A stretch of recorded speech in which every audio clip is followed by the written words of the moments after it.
selesai interview saya udah yakin saya nggak bakal diterima. Tapi saya nggak sedih karena kan memang kan saya kan ikut cuman coba-coba ya kan, cuma latihan kan. Ternyata pas ke pengumuman kok saya lulus teman-teman, nama saya lulus. Saya heran juga Mas.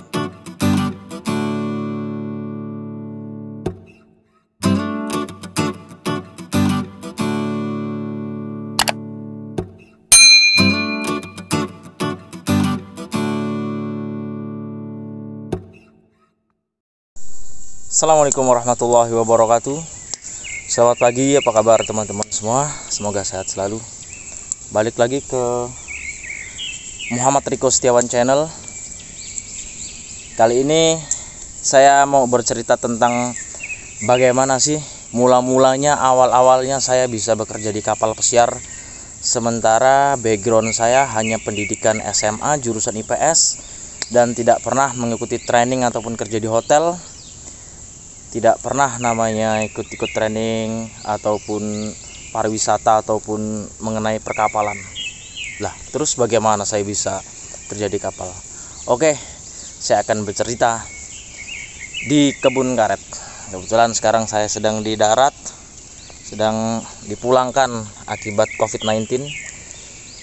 Jadi alih profesi. Pagi-pagi ke kebun, nyadap karet. Karena banyak nyamuk, saya bakar-bakar ini biar nyamuknya pergi karena asap.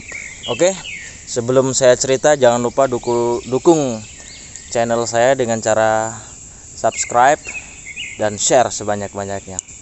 Terima kasih, langsung saja.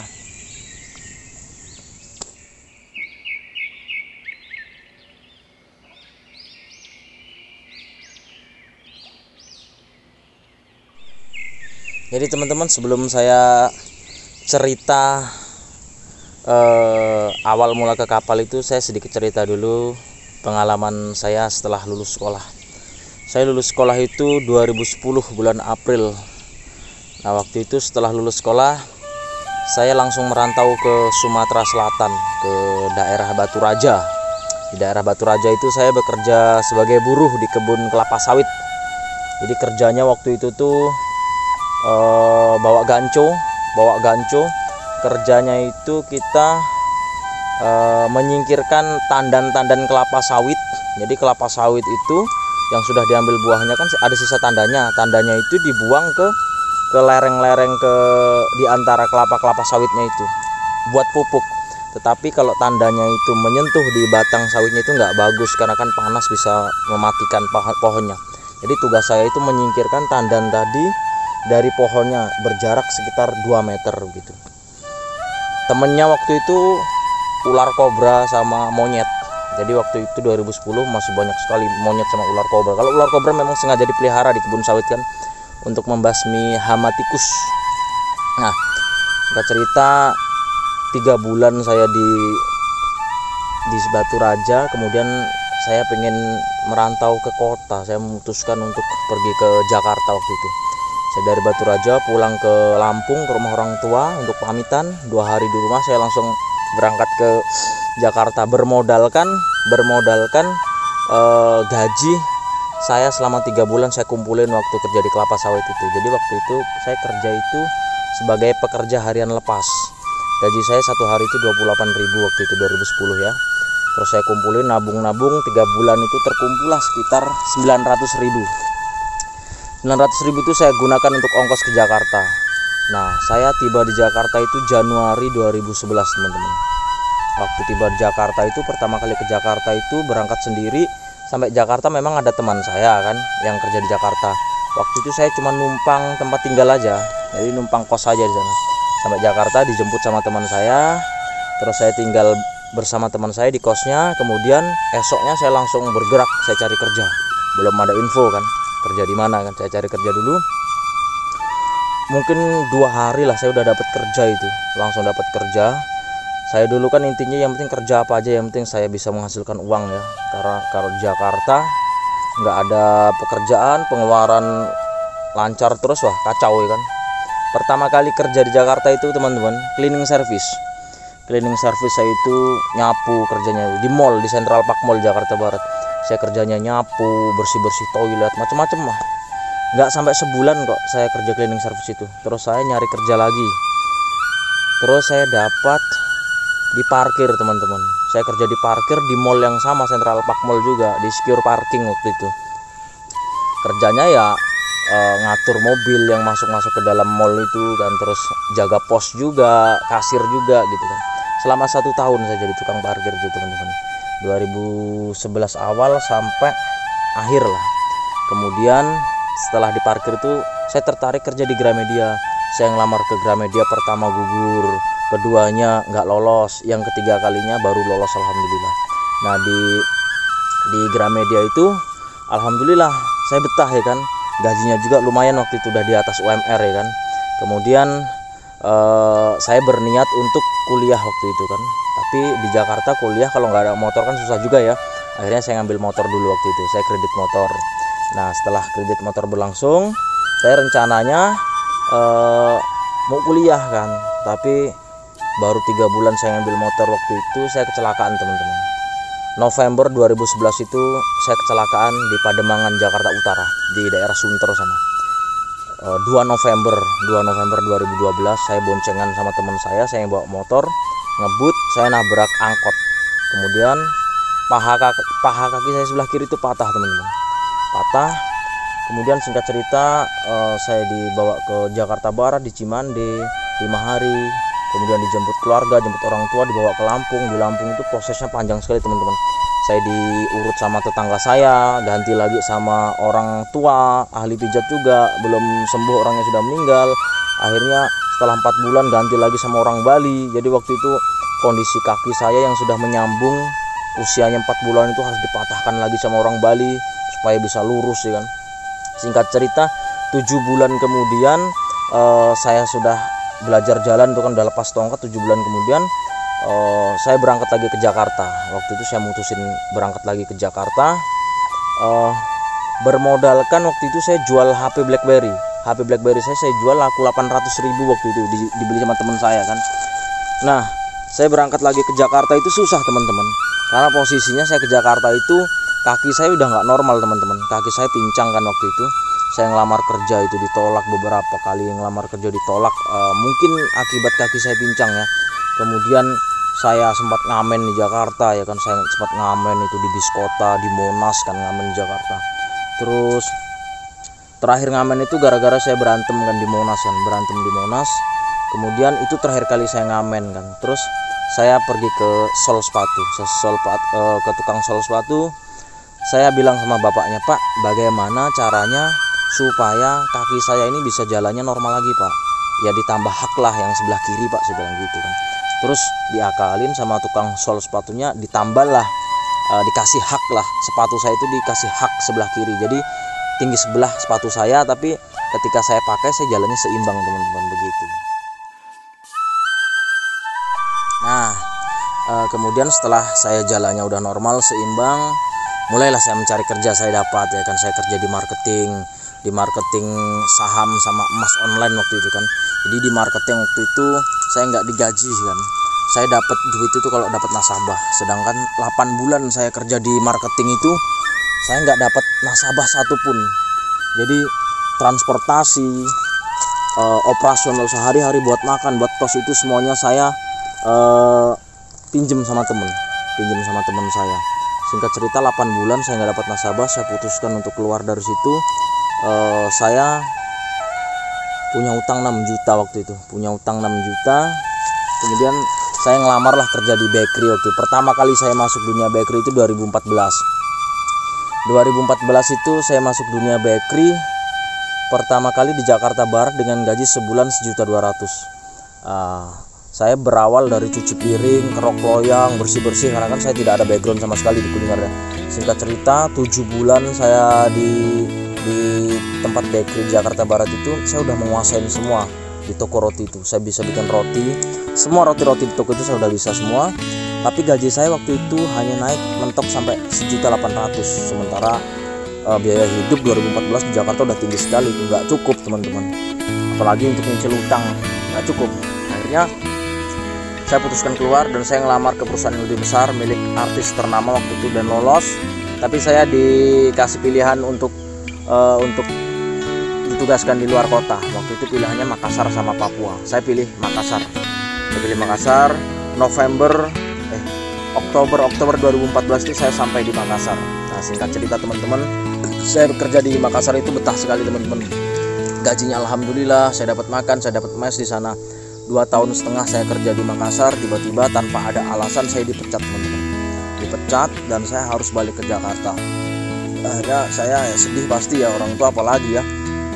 Orang tua mikirnya kan anakku udah kakinya begitu, kakinya udah pincang ya kan, udah nggak normal lagi. Begitu udah dapat kerjaan enak, ujung-ujungnya dipecat juga ya kan. Pasti orang berpikirnya juga kan, wah pasti saya aneh-aneh kerjanya kan. Padahal nggak sama sekali teman-teman. Memang saya dipecat waktu itu tanpa alasan. Dan akhirnya saat saya dipecat itu, kronologis pemecatan itu saya ceritakan di akun Facebook saya teman-teman. Waktu itu saya ceritakan kronologisnya bagaimana saya bisa dipecat. Akhirnya banyak orang yang berempati, bersimpati kepada saya kan. Ada yang ngasih info tentang kerjaan, ada yang nawarin kerjaan di Malaysia, macam-macam pokoknya. Bahkan salah satu teman Facebook saya yang belum pernah saya temuin, memang kenal di Facebook. Dia itu kan pelaut kan, dia nyaranin untuk saya kerja di kapal pesiar kan. Saya bilang bagaimana saya bisa kerja di kapal sementara saya lulusan SMA, background saya cuma bisa bikin roti, saya nggak bisa bahasa Inggris. Kemudian beliau bilang nggak apa-apa, di kapal pesiar itu ada bagian bikin roti katanya kan. Apalagi kalau di dapur kan kalau di dapur itu kan nggak komunikasi langsung sama tamu ya, jadi nggak harus bagus juga lah bahasa Inggris, yang penting bisa basic aja. Oke, saya pulang ke Lampung waktu itu setelah dipecat. Alhamdulillah, salah satu hikmah saya dipecat itu saya bisa berpuasa 1 bulan penuh dan lebaran bersama keluarga di Lampung. Karena selama ini kan, selama merantau saya Ramadan sama Idul Fitri selalu dirantau kan. Alhamdulillah ya, Masya Allah. Dan 2 bulan di rumah saya sampaikan ke orang tua, planning saya begini kan, saya mau kerja di kapal gini, syaratnya ini saya sudah pelajarin semuanya. Kemudian orang tua setuju, ya udah saya berangkat waktu itu ke kampung Inggris di Kediri. Di Kediri saya berangkat. Kediri itu saya belajar bahasa Inggris tuh 2 minggu. 2 minggu itu teman-teman saya cuma belajar mengenai bagaimana sih caranya menghadapi interview menggunakan bahasa Inggris, itu aja. Kemudian 2 minggu saya kursus, tiba-tiba datang agent kapal pesiar ke Kediri waktu itu interview kan. Waktu itu sebenarnya saya nggak mau ikut kan, karena saya paham betul kapasitas dan kemampuan saya waktu itu belum memadai untuk ikut interview, karena bahasa Inggris saya masih kacau sekali kan teman-teman. Tapi kenapa nggak coba ya kan, ini ada peluang, kita coba aja, hitung-hitung untuk latihan dulu, saya bilang. Akhirnya saya ikut kan. Waktu itu mau ikut aja saya baju mau interview nggak ada, celana nggak ada, aku harus beli dulu malamnya kan. Nah pas paginya saya mau interview itu nggak ada sepatu pantofel, saya pinjam sepatunya teman saya, terus nggak ada haknya. Akhirnya kan bagaimana caranya supaya jalan saya normal, saya ganjal waktu itu sepatunya teman saya itu yang sebelah kiri, saya kasih kardusnya itu saya tali sama kain ya kan, terus saya kasih masuk dalamnya supaya saya pakai sepatunya itu bisa normal gitu teman-teman. Nah waktu saya interview sama Pak Erik waktu itu, orang Medan kan, orang Medan pakai bahasa Inggris. Jadi dari banyak pertanyaan yang dilemparkan ke saya, cuma 2 yang bisa saya jawab teman-teman.